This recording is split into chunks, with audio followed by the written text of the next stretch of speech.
and cockpit. Pumpkin trails me through the short hall. We pass Kieran's room and the toilet, and then we're in what's officially called the comms on most spacefaring vessels our size. Unofficially, we call it the den, much homier. It's the largest open area on the ship, a big dome-shaped center that leads to everything else. The cabins, the cockpit, the kitchen, storage, medical, and the suit-up area before the airlock and the exit. There's a hollow projecting table surrounded by cozy benches in the center of the dome. It's where we could receive in-person, holographic person, messages from the archivists, if they ever contacted low-level archaeologists like us directly. Since we don't get those, and since I prefer to do archival work on my personal computer, we use the table for other purposes. Video games, mostly, and movies.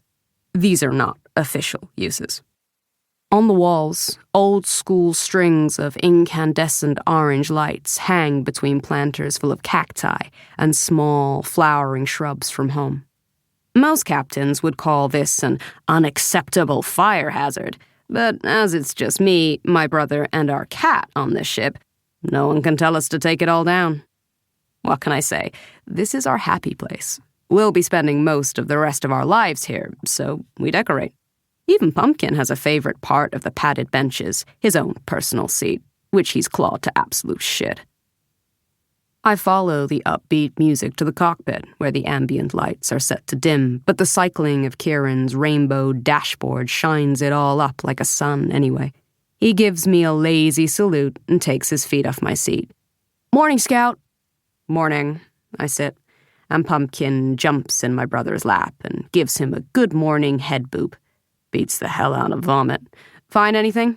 "Weird blip earlier," Kieran says. Pumpkin's face has found its way to his cereal. "Just some debris in orbit, pretty sure." I slump deeper into my chair.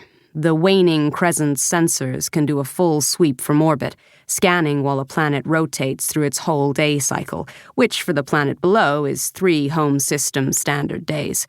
It's nothing compared to the weeks and weeks we've spent getting from the last planet to this one.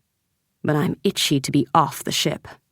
The planet below, designated Planet 357 in the Beta Creon system of the Greerant cluster, a mouthful, I know, is a slowly rotating, dead gray marble. Its jagged mountains are lifeless. Its oceans are dry. Its skeletal, sentient-made structures stand empty. There is nothing left.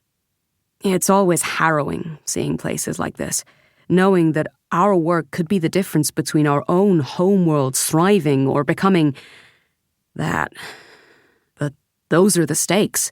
That's why we're here, to find out what happened to not only this civilization, but every dead civilization we've ever found in the universe.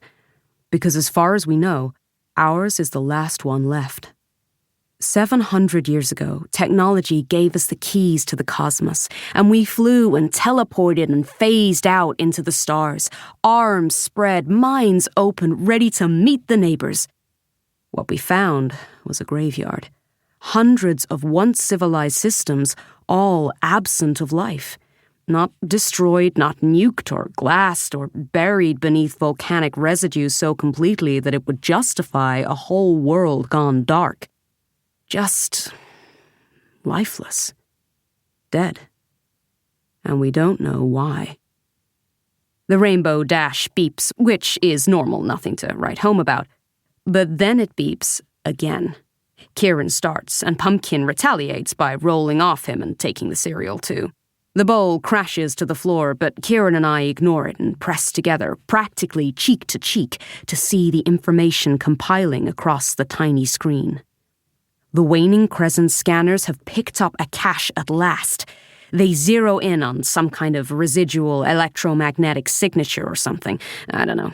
Kieran is the tech wizard, not me. "Finally," I whisper. I can't help the relief. When you travel for home standard months and months, you want to find something, anything, something more valuable than a dead cache. Plus, it's going to be great getting boots on the ground. "Looks like the target's in the middle of an old city zone," Kieran says, and begins collating the specifics.